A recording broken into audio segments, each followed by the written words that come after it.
And ಇದು ಮಡ್ಲಕ್ಕಿ ಸಾಮಾನು ಇವೆಲ್ಲ. ಸೊ ನಾನು ತುಂಬ ಸರಿ ತೋರಿಸಿದ್ದೀನಿ, ಅದಕ್ಕೆ ತೋರಿಸ್ತಿಲ್ಲ ಈ ಸರಿ ಏನು ಅಂತ. ಆ್ಯಂಡ್ ಇದು ಬಂದು ದೇವಸ್ಥಾನ, ತುಂಬ ಹಳೇ ದೇವಸ್ಥಾನ, ತುಂಬ ಚೆನ್ನಾಗೈತೆ. ಫುಲ್ಲು ರಶ್ ಇರೋದ್ರಿಂದ ಒಂದು ಸ್ವಲ್ಪ ಕಷ್ಟ ಅಷ್ಟೇ.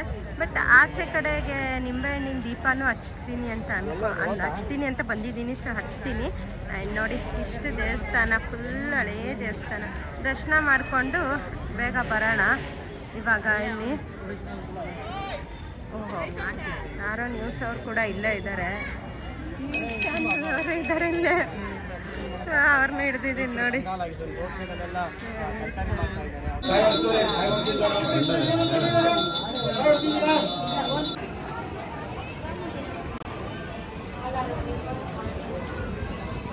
ಏನ ಅಪೂರ್ವ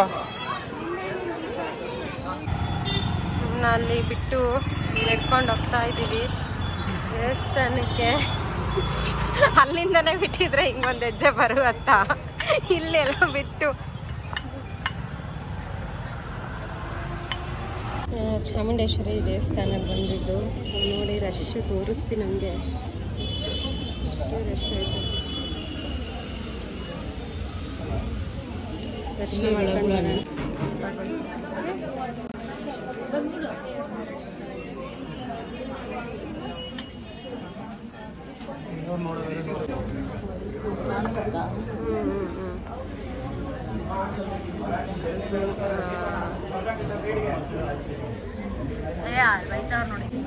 ದರ್ಶನ ಎಲ್ಲರೂ ಮಾಡ್ತಾರೆ. ದರ್ಶನ ಹಂಗೆ ನಿಮಗೂ ತೋರಿಸ್ತಿದ್ದೀನಿ. ಮುಂದೆ ರಶ್ ಐತೆ. ಲಾಸ್ಟ್ ಶುಕ್ರವಾರ ಆಗಿರೋದ್ರಿಂದ ಮಾಡೋಕ್ಕಾಗಲ್ಲ. ಇನ್ನೂ ಕಾಯ್ತಿದ್ದೀನಿ ಅಮ್ಮ ಬಂದ. ಸೊ ಇವಾಗ ಓಕೆ, ಸೊ ನಾವಿಬ್ಬರೇ ಹೋಗ್ತಿರೋದು ಅಂತ ಅಂದ್ಕೊಂಡಿದ್ದೀರಾ ದೇವಸ್ಥಾನಕ್ಕೆ? ಇಲ್ಲ, ನಾವು ದೇವಸ್ಥಾನಕ್ಕೆ ಹೋಗ್ತಿಲ್ಲ. ನಾವು ಇವಾಗ ಹೋಗ್ತಿರೋದು ರಘು ಅವ್ರ ಅಣ್ಣ ಬರ್ತೀನಿ ಅಂತ ಅಂದಿದ್ದಾರೆ. ಸೊ ಹಾಗಾಗಿ ಅವ್ರ ಹತ್ರ ಹೋಗಿ ಮಾತಾಡಿಸ್ಕೊಂಡು ಬರೋಣ ಅಂತ ಹೋಗ್ತಿದ್ದೀವಿ.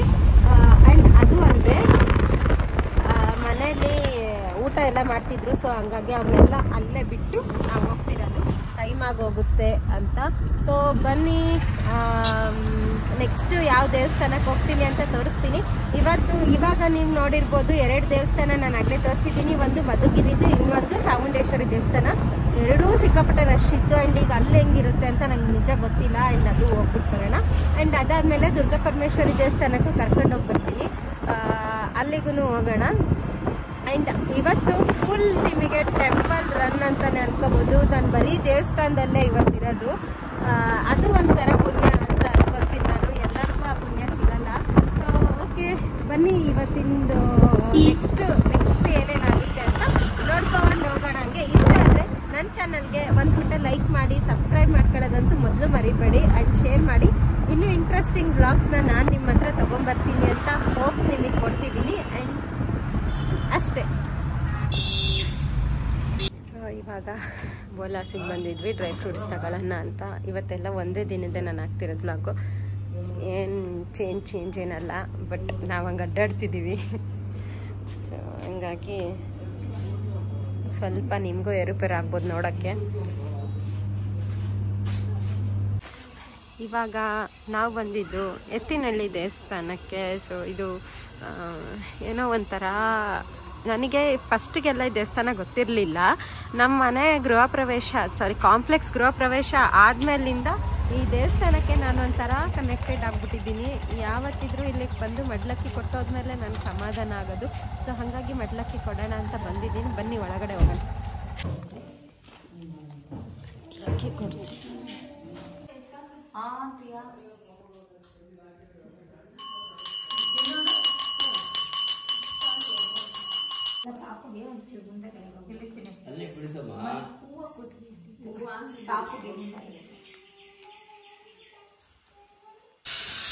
ಇದು ಆ್ಯಕ್ಚುಲಿ ಇದು ಎತ್ತಿನಹಳ್ಳಿ ಅಮ್ಮ ಅವ್ರದ್ದು ಮೂಲ ಸ್ಥಾನ. ಇದು ಇಲ್ಲಿ ಗುಡಿ ಕಟ್ತಿದ್ದಾರೆ ಅಂತ ಹೇಳಿ ಅಲ್ಲಿ ಇದು ಮಾಡಿದ್ದಾರೆ. ಇದನ್ನ ತೋರಿಸ್ತೀನಿ ನಿಮಗೆ ನೋಡಿ. ಇನ್ನೂ ಕಟ್ತಿದ್ದಾರೆ ವಿಗ್ರಹ. ನಮಸ್ಕಾರ ಮಾಡ್ಕೊಂಡು ಹೋಗೋಣ. ಅಲ್ಲ ಅಲ್ಲಿ ಕರ್ಪೂರ ಹಚ್ಚಿದ್ರಲ್ಲ ಸುತ್ತೋದಕ್ಕೆ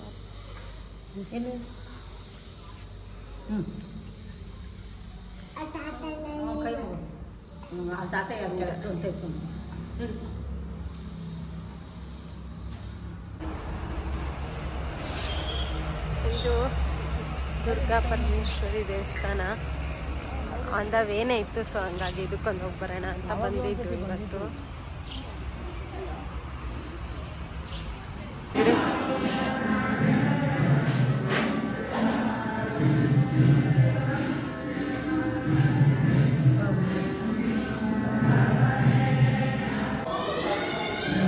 ಇದು ಪ್ರಸಾದ ಹಾಲು. ಪ್ರಸಾದ ಕೇಳ್ದೆ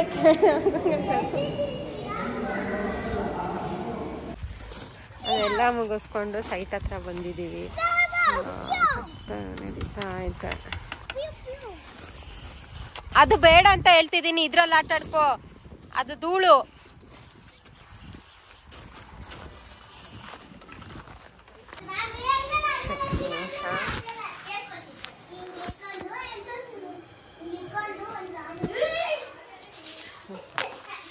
ನೋಡಿ ಮೊಸರನ್ನಕ್ಕೆಲ್ಲ ರೆಡಿ ಆಗ್ತಾ ಇತ್ತು. ಇಲ್ಲಿದೆ ಹೆಚ್ಚಿಟ್ಟಿದ್ದೀನಿ. ಕುಕ್ಕರ್ ಆಯಿತು.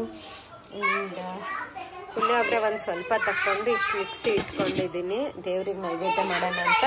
ಸೊ ಒದ್ದೆ ಬಟ್ಟೆಯಲ್ಲೇ ಮಾಡಿರೋ ಪ್ರಸಾದ ತುಂಬ ಟೇಸ್ಟಿಯಾಗಿರುತ್ತೆ. ಆ ದೇವಸ್ಥಾನಕ್ಕೆ ಹೋಗಿ ತಿಪ್ಪಿಸಿ. ಏನಮ್ಮ ಮಾಡ್ತಿದ್ಯಾ? ಏನಮ್ಮ ಅದು? ಏನ್ ಫಿಶು?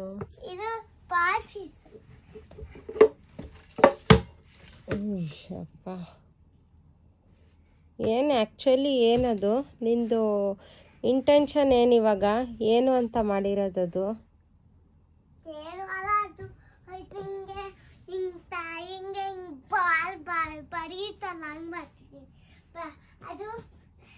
ಇವಾಗ ಇದೇನು ಅಂತ? ಸೊ ಆ್ಯಕ್ಚುಲಿ ನಾನು ಒಂದೇ ದಿನದ್ದು ವ್ಲಾಗ್ ಇದಿಷ್ಟು ಹಾಕಿರೋದು. ಎಲ್ಲೂ ಡೇ ಬಿಟ್ ಡೇ ಹಾಕಿಲ್ಲ. ಒಂದೇ ದಿನದಲ್ಲೇ ಪ್ರಸಾದ ಮಾಡ್ತೀನಿ ಅಂತ ಅಂದ್ಕೊಂಡಿದ್ದೆ. ಸೊ ಪುಳಿಯೋಗರೆ ಮತ್ತು ಮೊಸರನ್ನ ಎಲ್ಲ ಮಾಡ್ಕೊಂಡೋಗಿ 5 kg ಎಲ್ಲ ಮಾಡ್ಕೊಂಡೋಗಿ ಕೊಟ್ಟಾಯಿತು. ಆ್ಯಂಡ್ ಇದು ಬಂದು ನೆಕ್ಸ್ಟ್ ಡೇ ವ್ಲಾಗ್. ಅವತ್ತು ಭೀಮನ ಅಮಾವಾಸ್ಯೆ ಇತ್ತು. ಆ್ಯಂಡ್ ಈ ವ್ಲಾಗ್ನ ನಾನು ರಾ ಆಗಿಟ್ಟಿದ್ದೀನಿ. ನೀವು ಬೆಳ್ಳಿನಾದರೂ ತೊಗೋಬೋದು, ಏನಾದರೂ ತೊಗೋಬೋದು. ದೀಪಾಲೆ ಕಂಬನ ಹೇಳ್ತಿರೋದು. ಆ್ಯಂಡ್ ಇದು ಹೆಂಗೆ ಏನು ಪ್ರೊಸೀಜರ್ ಅಂತ ನಾನು ಶಾರ್ಟ್ ವಿಡಿಯೋದಲ್ಲಿ ಹಾಕಿದ್ದೀನಿ, ಚೆಕ್ ಮಾಡ್ಕೊಳ್ಳಿ. ಆ್ಯಂಡ್ ಸಂಜೆ ತಿರ್ಗಾ ಏನೇನು ಭೀಮನ ಅಮಾವಾಸ್ಯೆ ಹೆಂಗೆ ಮಾಡೋದು ಅಂತ ತೋರಿಸ್ಕೊಡ್ತೀನಿ. ಇದು ಭೀಮೇಶ್ವರ ವ್ರತ ಅಂತಲೂ ಕರೀತಾರೆ. ಈಗ ಇದಿಷ್ಟು ಇಟ್ಟು ಪೂಜೆ ಮಾಡಿದ್ದೀನಿ. ಶಿವ ಪಾರ್ವತಿ ಫೋಟೋ ಇದ್ರೂ ಹಿಂದ್ಗಡೆ ಇಟ್ಬಿಟ್ಟು ಅದು ಪೂಜೆ ಮಾಡ್ಬೋದು. ಬಟ್ ನನ್ನ ಹತ್ರ ಇಲ್ಲ. ಸೊ ಹಾಗಾಗಿ ನಾನು ದೇವ್ರ ಮನೆಯಲ್ಲೇ ಸಿಂಪಲ್ಲಾಗಿ ಇಟ್ಬಿಟ್ಟು ಪೂಜೆ ಮಾಡ್ತಿದ್ದೀನಿ. ಆ್ಯಂಡ್ ಇಲ್ಲಿ ಅಡುಗೆ ಮನೆಗೆ ಬಂದರೆ ಬೇಳೆ ಬೇಯ್ತಾ ಆಯ್ತಾ ಇಲ್ಲಿ. ಆ್ಯಂಡ್ ಅಲ್ಲಿ ಅನ್ನನ ಬಸೆ ಹಾಕಿದ್ದೀನಿ. ಅನ್ನ ಆಯಿತು. ಆ್ಯಂಡ್ ಇದೊಂಚೂರು ಬೇಳೆ ಒಂಚೂರು ಬೇಯಿಸ್ಕೊಂಡು ಆಮೇಲೆ ನೆಕ್ಸ್ಟು ಕಾಯಿ ತುರಿ ತುರ್ಕೋಬೇಕು. ಕಾಯಿ ಒಂದು ಸ್ವಲ್ಪ ಕಾಯಿ ಇಲ್ಲ, ಖಾಲಿ ಆಗುತ್ತೆ. ಸೊ ಕಾಯಿ ತುರಿ ತುರ್ಕೊಂಡು ಆ್ಯಂಡ್ ಮಿಕ್ಕಿದ ಕೆಲಸ ಮಾಡ್ಕೊಳ್ಳೋಣ. ಆ್ಯಂಡ್ ಅಷ್ಟೇ ಫ್ರೆಂಡ್ಸ್, ಇನ್ನೇನು ಇಲ್ಲ. ಕತೆ ಇವತ್ತಿನ ಕತೆ ಇಷ್ಟ. ಸೊ ನಮ್ಮ ತರ್ನ ಮಲಗಿಸಿದ್ದೀನಿ. ಇವಾಗ ಅವ್ನು ಮಲಿಕೊಂಡ. ಈಗ ನಂದು ನೆಕ್ಸ್ಟ್ ಕೆಲಸ ಸ್ಟಾರ್ಟ್ ಆಗ್ತವೆ. ಕಣ್ಣಿಗೆ ಫ್ಲ್ಯಾಶ್ ಲೈಟ್ ಬಿದ್ದರೆ ಪಾಪ ಎದ್ಬಿಡ್ತಾನೆ ಅಂತ. ಸೊ ಭೀಮನ ಅಮಾವಾಸ್ಯೆ ಅಂದರೆ ಪ್ರತಿಯೊಬ್ಬರು ಒಂದೊಂದು ಥರ ಭೀಮನ ಅಮಾವಾಸ್ಯೆ ಮಾಡ್ತಾರೆ. ವ್ರತ ಅದು ಆ್ಯಕ್ಚುಲಿ ಒಬ್ಬೊಬ್ಬರು ಒಂದೊಂದು ಥರ ಮಾಡ್ತಾರೆ, ಒಬ್ಬೊಬ್ಬರು ಮಾಡೋದೇ ಇಲ್ಲ. ಆ್ಯಕ್ಚುಲಿ ಈ ವ್ರತ ನಮ್ಮ ಕಡೆ ಎಲ್ಲ ಮಾಡಲ್ಲ. ಅಂದರೆ ನಮ್ಮ ಮಮ್ಮಿ ಕಡೆ ಎಲ್ಲ ಈ ವ್ರತ ಮಾಡಲ್ಲ. ಬಟ್ ಈ ಕಡೆ ಮಾಡೋದ್ರಿಂದ ನಾನು ಮದುವೆ ಆದಾಗಿಂದನೂ ಮಾಡ್ತಿದ್ದೀನಿ. ಸೊ ಹಂಗಾಗಿ ಪಾಲಿಸ್ಕೊಂಬಂದಿದ್ದೀನಿ ಅಷ್ಟೇ. ಪ್ರತಿ ಭೀಮ್ ಅಮಾವಾಸ್ಯೆಗೂ ಈ ಥರ ನನಗೆ ಹೆಂಗೆ ಗೊತ್ತು ನಾನು ಅಷ್ಟು ಮಾಡಿದ್ದೀನಿ ಅಷ್ಟೇ. ಇದರಲ್ಲೇನೋ ತಪ್ಪು ಅಥವಾ ಏನೇ ಒಂದಾದ್ರೂ ದಯವಿಟ್ಟು ನನಗೆ ಕ್ಷಮಿಸ್ಬಿಡಿ. ಆ್ಯಂಡ್ ನನಗೆ ಕಮೆಂಟಲ್ಲಿ ಹೇಳಿ, ನಾನು ತಿದ್ಕೊತೀನಿ. ನೆಕ್ಸ್ಟ್ ಟೈಮ್ ವ್ರತ ಮಾಡಬೇಕಾದ್ರೆ ನಾನು ತಿದ್ಕೊತೀನಿ. ಇಷ್ಟೇ ಭೀಮ್ ಅಮಾವಾಸ್ಯೆ ವ್ರತ, ಏನಿಲ್ಲ. ನಾನು ಪಾಲಿಸೋದಂತೂ ಅವತ್ತಿನ ದಿನ ಫುಲ್ ಬೆಳಗ್ಗೆಯಿಂದ ಉಪವಾಸ ಇರ್ತೀನಿ. ಪಾದ ಪೂಜೆ ಎಲ್ಲ ಆದಮೇಲೆ ನಾನು ಸ್ವೀಟ್ ಮಾಡ್ಕೊಂಡಿರ್ತೀನಿ. ಒಬ್ಬಟ್ಟೆ ನಾನು ಯೂಶ್ವಲಿ ಆ ದಿನ ಮಾಡೋದು. ಸೊ ಒಬ್ಬಟ್ಟೆಲ್ಲ ಮಾಡಿಕೊಂಡು ಎಡೆ ಎಲ್ಲ ಆದಮೇಲೆ ನಾನು ಅವತ್ತಿನ ದಿನ ನೀರು ಕೂಡ ಕುಡ್ದಿರಲ್ಲ. ಆ ಥರ ನಾನು ವ್ರತ ಮಾಡೋದು. ಒಬ್ಬೊಬ್ಬರು ಎಲ್ಲ ತಿನ್ಕೊಂಡು ಉಣ್ಕೊಂಡು ವ್ರತ ಮಾಡ್ತಾರೆ, ಅದು ಓಕೆ. ಯಾರ್ಯಾರು ಹೆಂಗೆ ಪಾಲಿಸ್ಕೊಂಬಂದಿರ್ತಾರೆ ಅದ್ರದ್ದು ಪ್ರಕಾರ ಮಾಡ್ಕೊಂಡು ಹೋಗ್ತಾರೆ ಅಷ್ಟೇ. ಇವರಿಗೆಲ್ಲ ಪೂಜೆ ಮಾಡೋದು ನೋಡಿ ನಮ್ಮ ಥರ ನನಗೂ ಮಾಡು ಅಂತ ಅಂತಿದ್ದ. ಸೊ ಚಿಕ್ಕವನು ಅವ್ನಿಗೇನು ಎಕ್ಸ್ಪ್ಲೇನ್ ಮಾಡಿದ್ರು ಗೊತ್ತಾಗಲ್ಲ. ಸೊ ಹಾಗಾಗಿ ಅವನಿಗೂ ಒಂದು ಕೈ ಕಂಟ್ಕ ಮಾಡಿಟ್ಟಿದ್ದೆ, ಬಟ್ ಅವನು ಕಟ್ಸ್ಕೊಳ್ಳಿಲ್ಲ. ಅದೆಲ್ಲ ಆದಮೇಲೆ ನಾನು ಓಕೆ ಕಮ್ಮಿಂಗ್ ಬ್ಯಾಕ್ ಟು ಪೂಜೆ ಹೆಂಗೆ ಅಂದರೆ ಏನೂ ಇಲ್ಲ, ಜಸ್ಟ್ ಅರಿಶಿನ ಕುಂಕುಮ ವಿಭೂತಿ ಎಲ್ಲ ಹಾಕ್ಬಿಟ್ಟು ಒಂದು ಹೂವು ಏನು ಇಟ್ಟಿರ್ತೀವಲ್ಲ, ಮಲ್ಲಿಗೆ ಹೂವು ಮಾತ್ರ ಇಲ್ಲಿ ಪ್ರಿಫರ್ ಮಾಡ್ತೀನಿ. ಯಾಕೆ ಅಂದರೆ ನಾನು ಅದನ್ನು ತಿರ್ಗಾ ಮುಟ್ಕೋಬೇಕಲ್ಲ, ಸೊ ಚೆನ್ನಾಗಿ ಕಾಣಲಿ ಅಂತೇಳಿ ನಾನು ಸೀರೆ ಹಾಕಿರ್ತೀನಲ್ಲ, ಸೊ ಮಲ್ಲಿಗೆ ಹೂವು ಇಟ್ಟಿರ್ತೀನಿ. ಒಬ್ಬೊಬ್ಬರು ಒಂದೊಂದು ಥರ ಶೋಕಿ ಅಂತಲೇ ನೀವು ಅನ್ಬೋದು, ಬಟ್ ಇದು ಶೋಕಿ ಅಲ್ಲ, ಮಲ್ಲಿಗೆ ಹೂವು ಇಟ್ರೇ ಶ್ರೇಷ್ಠ ಅಂತ ಹೇಳ್ತಾರೆ. ಅದಕ್ಕೆ ನಾನು ಯಾವಾಗೂ ಮಲ್ಲಿಗೆ ಹೂವನ್ನೇ ಇಟ್ಟಿರ್ತೀನಿ. ಒಂದು ಮಳೆನಾದರೂ ಆಗಲಿ ತೊಗೊಂಬಂದು ಇಟ್ಟಿರ್ತೀನಿ. ಅದಾದಮೇಲೆ ಆ್ಯಸ್ ಯೂಶ್ವಲ್ ಕರ್ಪೂರ ಎಲ್ಲ ಹಚ್ಬಿಟ್ಟು ಸೇಮ್ ತುಪ್ಪದ ಬತ್ತೆ ಅದು ಇದು ಎಲ್ಲ ಹಚ್ಕೊಂಡು ನಾರ್ಮಲಾಗಿ ಆ ಹೂವು ತಗೊಂಬಿಟ್ಟು ಮುಡಿಸ್ಕೋಬೇಕು. ಆಮೇಲೆ ಅರಿಶಿನ ಕುಂಕುಮ ಎಲ್ಲ ಹಚ್ಚಿಸ್ಕೋಬೇಕು. ಅದಾದಮೇಲೆ ಅವ್ರು ಏನು ಗಿಫ್ಟ್ ಕೊಡ್ತಾರೆ ಅನ್ನೋದು ಒಂದು ಕ್ಯೂರಿಯಾಸಿಟಿ ಇರುತ್ತಲ್ಲ ಆ ದಿನ. ಸೊ ನನಗೆ ಅವ್ರು ದುಡ್ಡು ಕೊಟ್ಟರು, ನಿಂಗೆ ಏನು ಬೇಕಾದ್ದು ತಗೋ ಅಂತ. ಇಷ್ಟ ಆಗಿತ್ತು ಭೀಮ್ ಅಮಾವಾಸ್ಯೆ ವ್ರತ.